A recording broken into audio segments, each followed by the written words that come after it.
ہمارے بزرگوں میں سے ایک گزرے ہیں حضرت مولانا عطاءاللہ شاہ بخاری رحمہ اللہ تعالیٰ، یہاں کشمیر بھی آئے ہیں وہ، بلکہ کشمیر بھی کچھ عرصہ رہے ہیں۔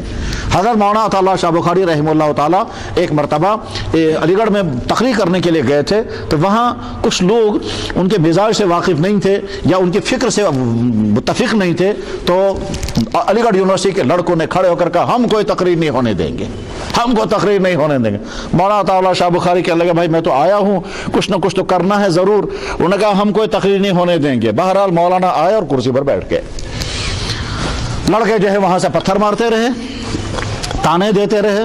مولانا عطاءاللہ شاہ بخاری اصلی سید زادہ اور حضور کے خاندان کے، تو انہوں نے آنکھیں بند کر کے رکھی اور بہت دیر آنکھیں بند کرنے کے بعد پھر سر اٹھا کر کے آنکھیں بند کر کے کہا بچوں ایک بات سنو، میں نے آنکھیں بند رکھی تھی، اب بھی میں آنکھیں نہیں کھول رہا ہوں، اس لیے نہیں آنکھیں کھول رہا ہوں کہ قیامت کے دن میرے نانا جان محمد صلی اللہ علیہ وسلم فرمائیں گے عطاءاللہ دکھا مجھے کون کون تجھے پتھر مار رہا تھا، تو میں تم کو پہچان نہیں سکوں گا، اس لیے میں نے آنکھیں بند رکھی۔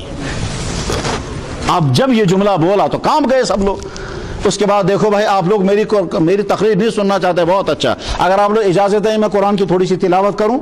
انہوں نے کہا جی ہاں قرآن کی تلاوت کرنے میں کوئی حرج نہیں ہے۔ اب مولانا نے جب قرآن کی تلاوت کی تو ان کی تلاوت بہت عجیب تھی، یہ وہ شخص تھے کہ جس کی تلاوت سن کر انگریز مسلمان ہوا تھا۔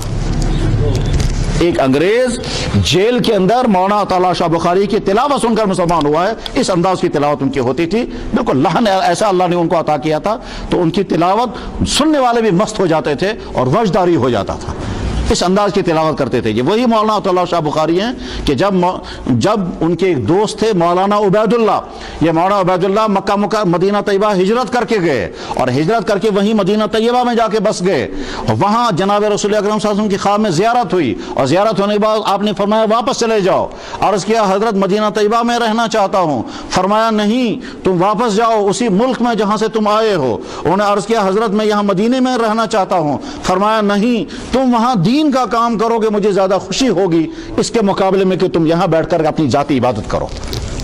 اس کے بعد پھر فرمایا کہ دیکھو وہاں جب جاؤ گے تو میرا بیٹا عطاءاللہ ہے، اس کو میرا سلام کہنا، اور ساتھ میں کہنا ختم نبوت کی تمہاری محنت کی وجہ سے مجھے یہاں قبر اطہر کے اندر خوشی اور سکون ملتا ہے۔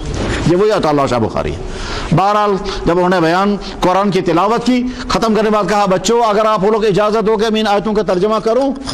لوگوں نے کہا جی ترجمہ بھی کر دیجئے۔ بعد جب ترجمہ شروع کیا تو 5 گھنٹے تقریر کی، اور 5 گھنٹے تک وہ خاموش نہیں بیٹھے، ایسے تھے۔